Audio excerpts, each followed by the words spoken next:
Pak Mahfud tanya pada kita, tolong dong undang-undang perampasan aset dijalanin. Republik di sini ini gampang Pak Senayan ini. Lobbynya jangan di sini Pak. Ini Korea ini semua menurut bosnya masing-masing. Permintaan jenengan langsung saya jawab.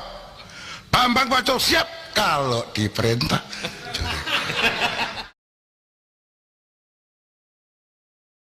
Dengan berat hati selaku Presiden Republik Indonesia maupun selaku Panglima Angkatan Perang Indonesia, Panglima tertinggi Angkatan Perang Indonesia, saya mengumumkan pemberlakuan dekret. Salah satu di antara diktum dekret ini adalah pembekuan DPR dan MPR. Karena itu korupsi itu ada di DPR.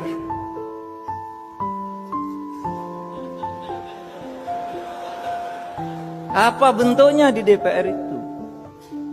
Ya bentuknya konflik of interest. Anggota DPR ada yang merangkap perusahaan ini, perusahaan itu. Lalu ketika menyusun anggaran, itu proyek ikut nitip. Ada lagi berfungsi ganda, konflik. Izin nanya, kemarin Pak Jokowi sempat mengungkit RUU perampasan aset. Apakah ini dari DPR akan dikejar di sisa sidang ini atau di carry over ke periode berikutnya atau seperti apa sih Mbak Puan? Yang pasti setiap pembahasan undang-undang itu harus memenuhi persyaratan yang ada. Kemudian harus mendapatkan masukan dari seluruh elemen masyarakat yang dibutuhkan. Kemudian persyaratan hukum dan mekanismenya itu terpenuhi. Juga ini dalam masa waktu yang tinggal pendek ini apakah kemudian sempat atau tidak sempat. Jadi kita fokus pada hal-hal yang memang penting harus diselesaikan. Apakah dipercepat akan menjadi lebih baik? Soal hukum, saya dilengsarkan secara politis. Secara hukum belum pernah dibuktikan saya bersalah. Yang bersalah bahkan pansusnya DPR. Tapi sesudah itu apa upaya yang Anda lakukan? Nggak ada. Sebab penakut bangsa ini. Kenapa Anda bilang penakut? Bangsa ini penakut karena tidak mau bertindak kepada yang bersalah. Tapi sekian tahun sudah berlalu, Gus. Untuk apa rasa penasaran, perasaan? Loh, saya nggak pernah itu terserah bangsa Indonesia. Saya itu memaafkan semua sampai istri saya marah kepada saya karena saya pergi ke rumah Megawati. Tapi kenapa Anda lalu ke Megawati kalau memang Anda marah dan kecewa? Saya nggak marah, yang mestinya marah itu bangsa ini. Mereka diem aja lah, kenapa saya jadi ribut? Saya nggak mau ribut. Baik, Gus Dur. Tapi disuruh memandang itu benar nggak bisa dong. Orang kan ada batasnya. Antara benar dan salah. Jadi yang benar dalam hal ini istri saya.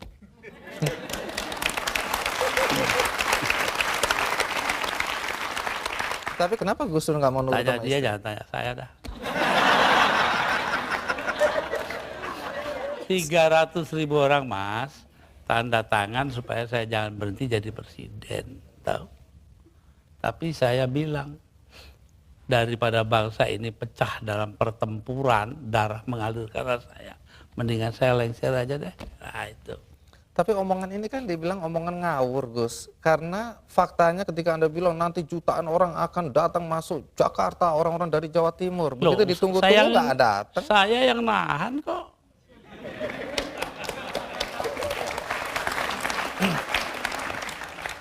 Jadi kalau nggak ditahan sama Gus Dur, datanglah beneran itu ya? Bukan begitu, artinya tetap saja kebenaran kita pertahankan, tapi sikap kita itu jangan sampai bangsa ini perang saudara. Dan itu pengorbanan Anda?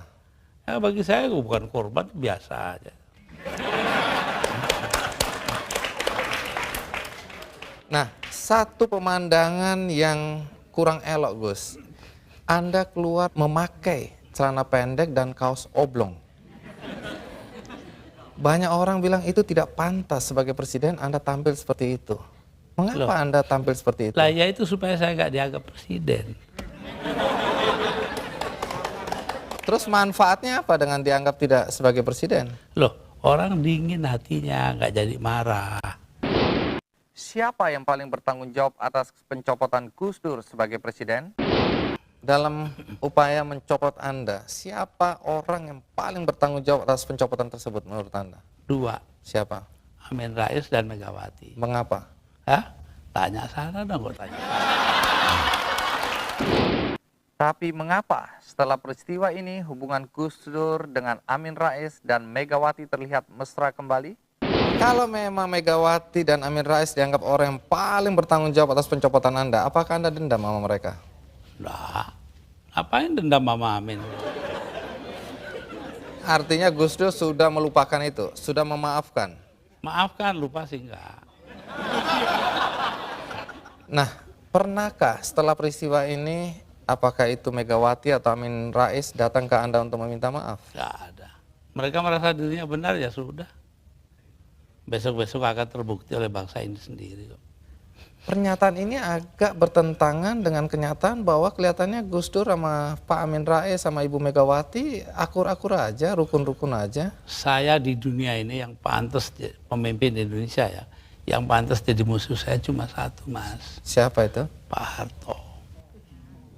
Artinya Tapi apa itu pun saya hari raya masih ke sana. Masih jadi teman baik saya. Artinya apa itu? Artinya saya nggak punya musuh dong di Indonesia. Dari sekian presiden yang pernah kita miliki, Gus Dur memang figur yang cukup unik.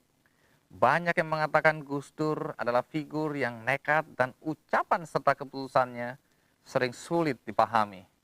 Salah satu yang masih menjadi perdebatan sampai sekarang adalah ketika Gus Dur membubarkan Departemen Sosial dan Departemen Penerangan. Kalau Departemen Sosial dulu, apa alasan persisnya? Sementara banyak orang terlantar yang harus diayomi oleh departemen itu. Persisnya itu. Karena departemen itu yang mestinya mengayomi rakyat, ternyata korupsinya gede-gedean. Sampai hari ini. Kalau membunuh tikus kan tidak perlu membakar lumbungnya. Oh memang. Kenapa Anda bakar lumbungnya? Bukan. Karena tikusnya sudah menguasai lumbung.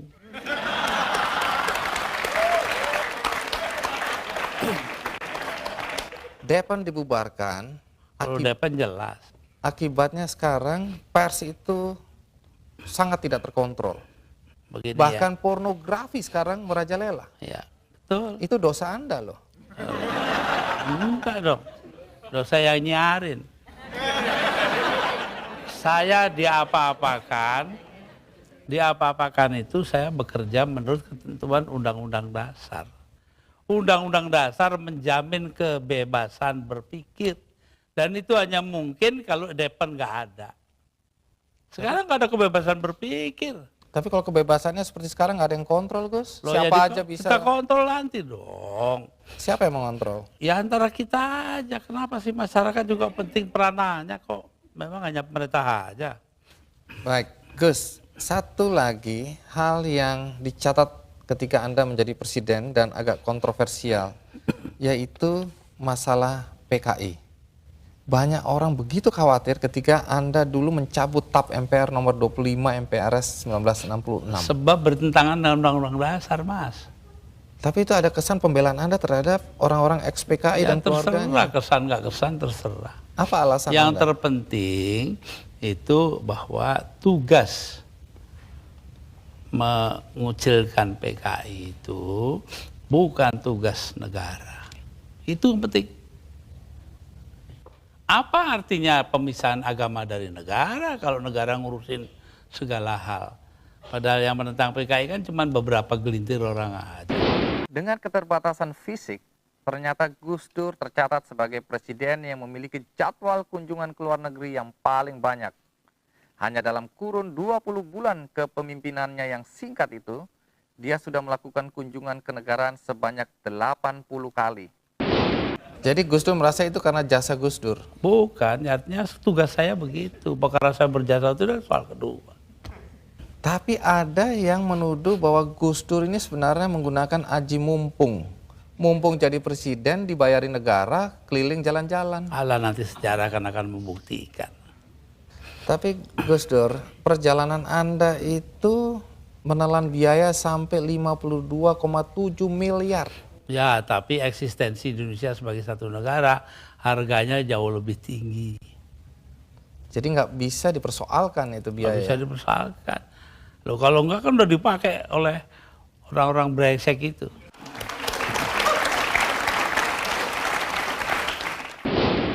Dalam berbagai polling, nama Gus Dur masih termasuk yang cukup populer sebagai calon presiden pada tahun 2009 nanti. Apakah dia akan mencalonkan diri? Lantas bagaimana dengan hambatan fisik yang dulu sempat menghalanginya sebagai kandidat? Nama Gus Dur juga mulai disebut-sebut. Pertanyaannya, apakah Gus Dur juga berminat mencalonkan diri sebagai presiden pada pemilu 2009 nanti? Saya ini kalau diperintahkan oleh 5 sesepuh, ya saya akan jadi calon. Tanpa tim sukses, tanpa duit. Dulu begitu.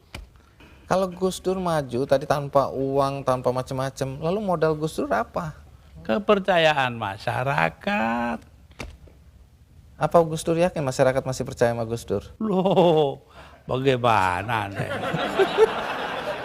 Ayo ikut saya yuk, nanti kalau saya ke situ Bondo.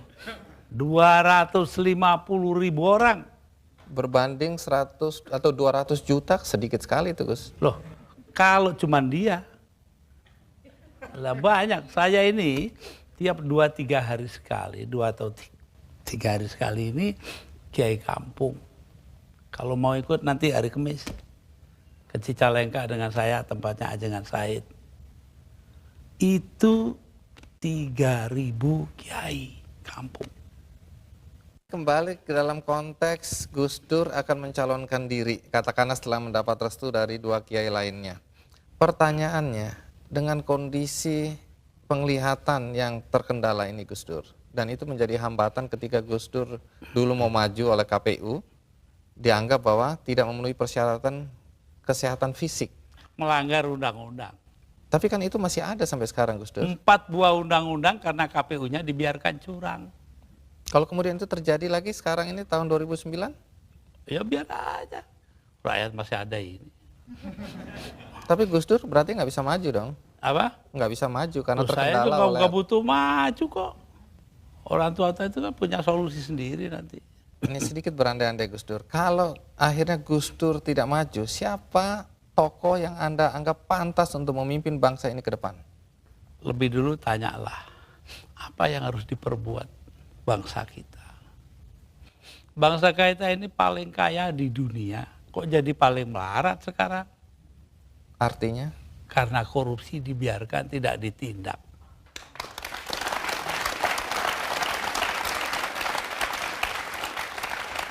Jadi kalau harus menyebut tokoh, Gus Dur bisa nggak menyebut tokoh?